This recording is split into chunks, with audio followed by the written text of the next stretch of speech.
예, 만나서 반갑습니다. 한상규 목사입니다. 아, 어휴, 너무 잘생기게 나오는데? 너무 비싼 거를 쓰니, 해드려서 예, 이러면 안 되는데. 원래요. 여러분, 이 칼빈의 기독교 강요에 인간론도 등장하고 신론도 등장했어요. 그럼 이제 다음엔 뭐겠어요?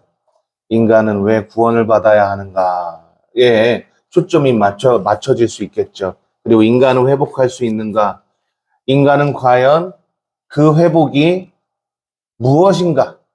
그러니까 인간에게 허락하신 회복은 무엇인가? 이런 신본주의적 사상을 칼빈은 자신의 기독교 강요 1장에다가 써놨겠죠. 그래서 여러분 6번 어떻게 우리가 구원받을 수 있으며 참 생명을 회복할 수 있는가에 대한 피앙셀린 교수의 기독교 강요를 재해설한 더 독트린이라는 논문을 다시 한번 보겠습니다. 여러분, 구원이라는 개념이 우리나라에서는요, 어떤 걸 구원이라고 그러냐면, 이제, 예를 들어서 함정에 빠졌어요. 함정에 빠진 거를 거기서 구출해내는 거. 그렇죠. 그런 개념이죠. 예. 여러분, 히브리권 문화, 그때 당시에 모세가 글을 쓸 당시로 한번 조금 넘어갈게요. 고고학적으로. 누가 그러대요? 저보고, 고고학 전공이다 보니까, 고고학을 너무 많이 집어넣어서 칼빈의 기독교 강요를 해설한다. 그러더라고요. 그래서, 좀 더 자세하게 설명드리고 싶어서 그런다 그랬더니, 아니, 자기 말은 너무 좋다는 거예요. 그래서, 고맙다. 이제 그러고 말았는데, 고고학적 개념이 얼마나 중요한지 조금 한번 소개 좀 한번 할게요. 칼빈 또한 이 개념 알고 있었을 거라고 전 확신합니다. 히브리권 문화에서요, 구원이라는 이 단어가요, 르 프레타라는, 다시요, 르 프레타라는 고전 히브리어가 있어요. 오늘날은 이 히브리어를 어떻게 쓰냐 하면은요, 페레타라고 써요. 페레타. 근데, 르 프레타, 고대 히브리어로는요, 르라는 개념이 먼저 들어갑니다. 르, 무엇으로부터, 그러니까 영어로 얘기하면 by라는 개념이 들어가는 건데요. 누구에 의해서 이런 개념이거든요. 이 단어는 이제 프레타흐라는 이 단어는 우리나라 문화로도 구출, 그러니까 함정에서 꺼내오다, 뭐 장소를 옮기다 이런 의미를 가지고 있는 거 맞아요. 그런데 모세 시대 때 구원이라는 표현을 사용할 때요. 모세 시대가 그러니까 하나님께서 너희들을 이끌어냅니다. 여러분, 430년의 포로 생활에서 구원하리라. 라는 그 말씀에서는요, 르프레타흐라는 단어가 쓰이진 않았어요, 사실은. 무엇이 쓰였냐? 아주 재미난 단어가 쓰여요. 이 재미난 단어가 저를 되게 기분 좋게 만들었었던 기억이 납니다. 왜냐하면 이 연구를 하다가 너무 깜짝 놀랐거든요. 유지시키다, 생명을 유지시키다, 연장시키다, 끝까지 영원하도록 하다라는 의미를 가지고 있는 바이가 또 나왔어요. 바이, 영어로 무엇에 의하여, 예, 미흐야흐라는 이 단어가 사용되었어요.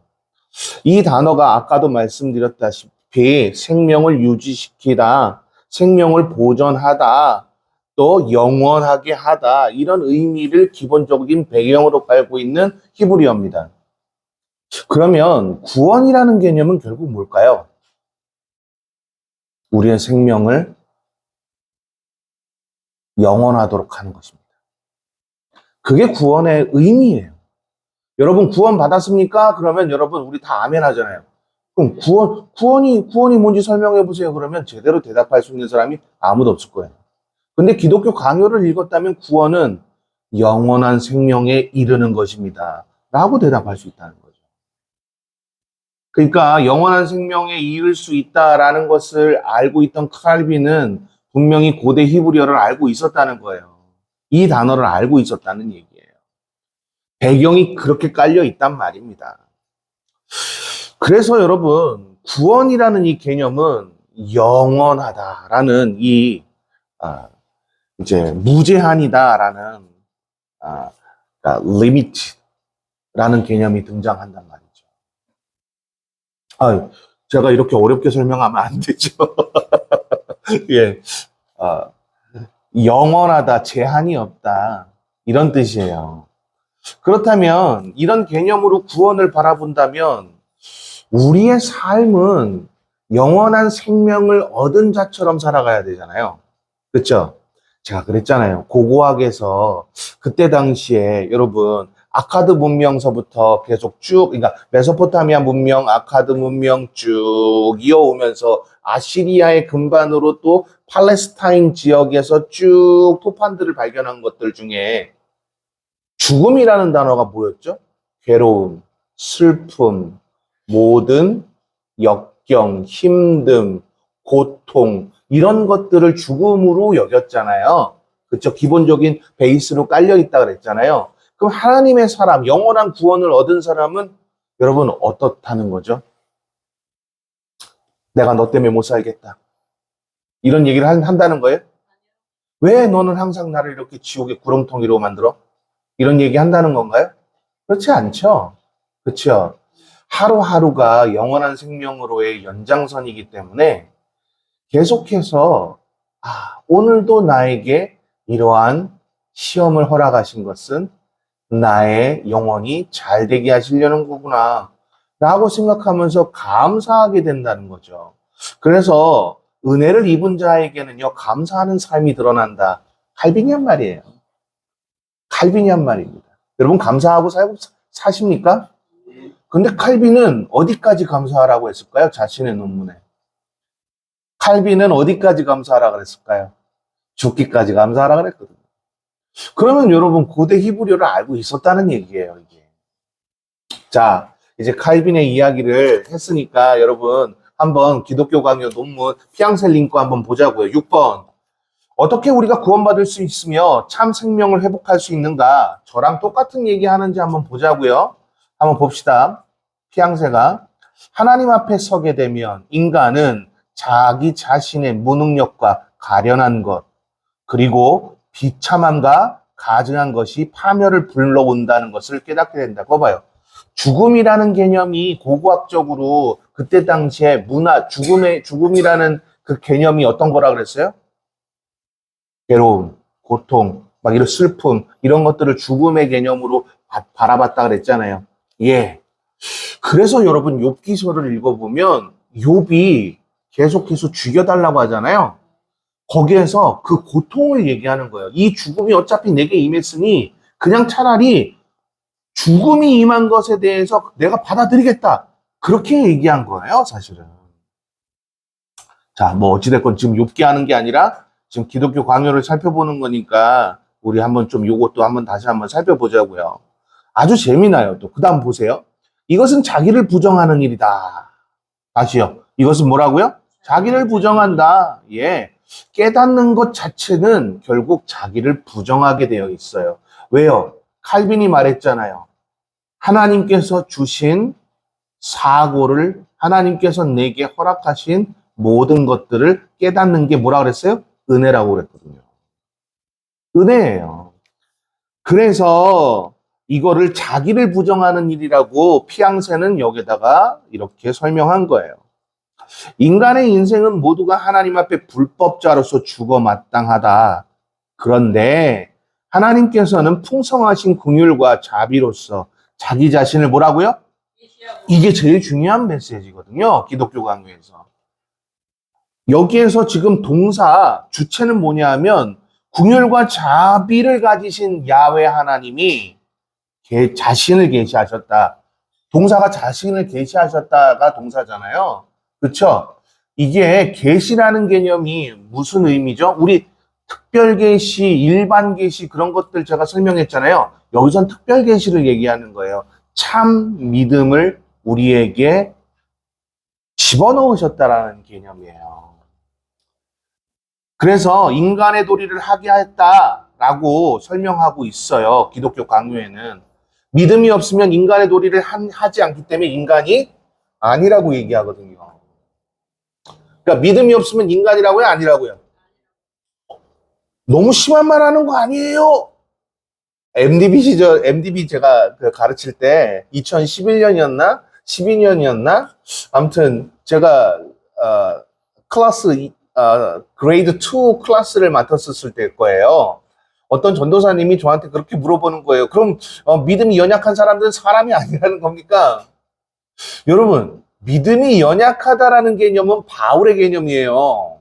바울은 왜 그렇게 설명했냐면 그들한테 회유하기 위해서 설명한 거예요. 믿음이 연약하다라고 얘기한 건 믿음이 없다는 얘기예요.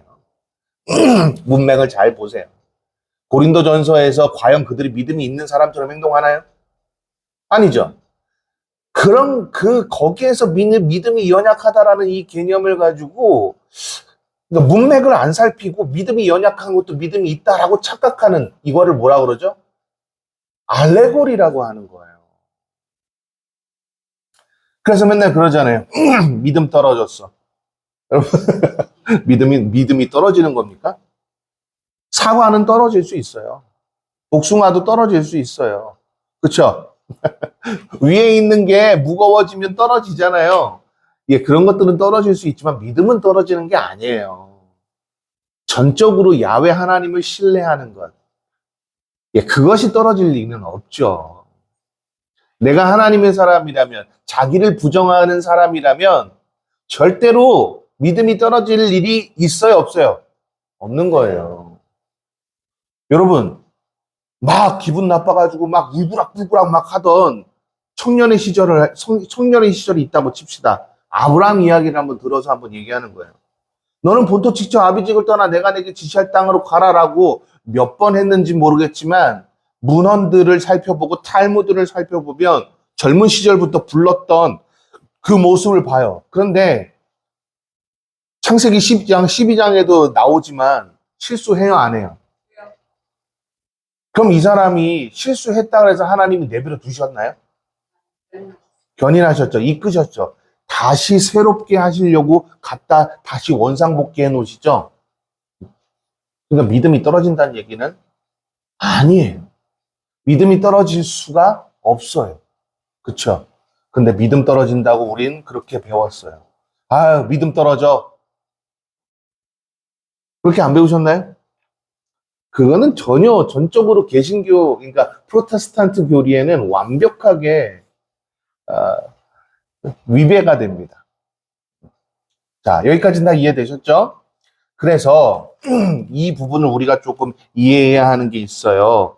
자신을 계시하셨다. 믿음을 허락하신 자에게는 하나님께서 구원을 허락하신 거예요. 영원한 생명을 얻게 하신 거예요. 인간에게 하나님의 사랑을 깨닫게 하셨다라고 피앙세가 지금 설명하고 있어요. 그 다음에 뭐라고 하는지 한번 봅시다. 이것과 같이 우리의 무능력을 강한 것으로 바꿔주시고, 자, 무능력한 것을 강함으로. 보이세요? 네. 우리의 그릇됨을 바르게. 보이세요? 그리고 죽음으로부터 뭐라고요? 근데 제가 번역을 하나 빼먹고 이걸 안 한 거예요. 네. infinity라는 개념을 제가 여기다가 빼먹었어요. 영원한이라는 개념이에요. 영원한 개념, 영원한 생명으로 이끌어 주셨다는 거죠. 뭐만 있으면 그렇다는 거예요. 자신을 계시한 게 우리 안에 있으면. 이거를 어떤 사람은 이렇게 얘기하더라고요. 그래서 믿음이 하나님의 기준이잖아요. 아, 틀린 말은 아니에요. 그 권호덕 교수가 하는 유튜브를 제가 잠깐 봤는데 2세대 교수인데 참 그래도 괜찮게 잘 가르치는 분이에요. 근데 그분이 그러더라고요. 이 믿음이 기준이다. 왜냐하면 하나님 자신이 인간에게 계시하셨기 때문이다. 맞아요. 맞는데 좀 더 우리는 좀 어렵게 말고 좀 납득할 수 있게 한번 좀 받아들여 볼까요? 하나님께서 우리에게 믿음이라는 걸 주셨다면 이유가 있을 거 아니에요.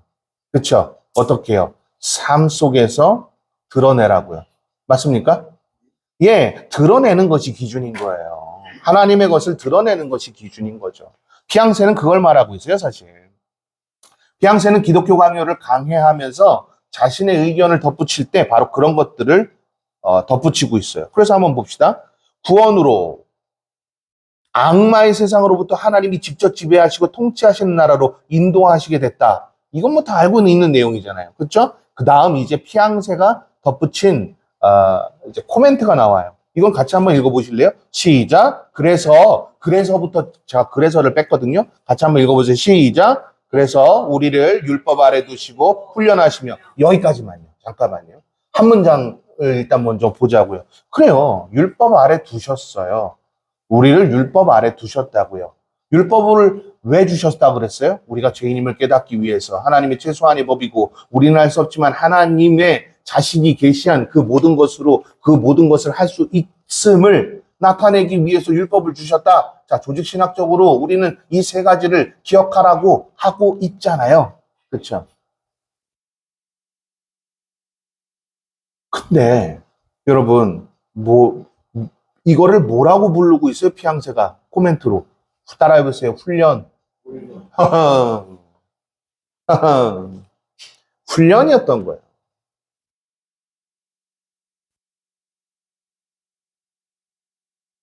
여러분, 우리의 삶이 훈련을 많이 받은 사람들은요, 그것이 삶으로, 그러니까 믿음이 그 삶으로 드러나져요. 그렇지 않나요? 권사님, 맞죠? 네. 여러 가지, 안 좋은 일들이 내 안에 터져도 뭔가 목적이 있겠지. 그러잖아요, 여러분. 여러분, 그렇지 않습니까? 장로님 안 그러세요? 맞아요. 그거예요. 그러면서 또 한번 보자고요. 그리고 율법으로는 우리를 어떻게 한다고요? 그리스도를 인도하는 인도자 역할을 하소. 아멘. 예수 외에 다른 길은 없다라는 것을 코멘트로 다시 한번 달고 있는 피앙세 린 교수의 메시지를 보고 있습니다. 런던 VC 세미나리라고 하는 청교도 신학교에 여러분 그 학장으로 있는 피앙세 린이요. 말하고 싶었던 가장 근본적인 것은 예수 그리스도에게 인도하기 위해서 율법으로 우리에게 훈련하셨다는 얘기예요. 근데 우리는 그동안 우리 어떻게 배웠어요? 율법은 다 필요 없고 은혜야. 그래서 여러분 어떻게 됐어요? 방종하는 복음주의적 사고가 우리 안에 많이 깃들어졌잖아요. 여러분 그렇지 않나요? 왜 기독교가 지금 기독교라는 말을 제가 별로 좋아하지 않지만 그냥 쓸게요. 왜 기독교가 왜 지금 캐톨릭보다 똑같은 기독교인데 캐톨릭보다 더 부패한가요? 은혜를 강조했기 때문에 복을 강조했기 때문에 거기에 키워드가 맞춰져서 알레고리로 해석했기 때문에 우리의 삶에 믿음에 대한 삶으로 드러나는 하나님의 기준을 제시하지 않았기 때문 아닐까요? 그거예요. 예수 그리스도에게로 인도하는 건 결국 뭐예요? 따라해보세요. 훈련. 그러니까 예수님을 믿는다라는 것은요. 훈련을 통해서 가능한 거지 훈련이 안 된 사람이 예수를 믿을 수가 없는 거예요. 어떤 사람들은 나는 이제 교회가 너무 타락해서 교회 안 다니고 그냥 나 혼자 예배드리면서 나 혼자 그냥 예배드리고 거기에서 뭐 할래?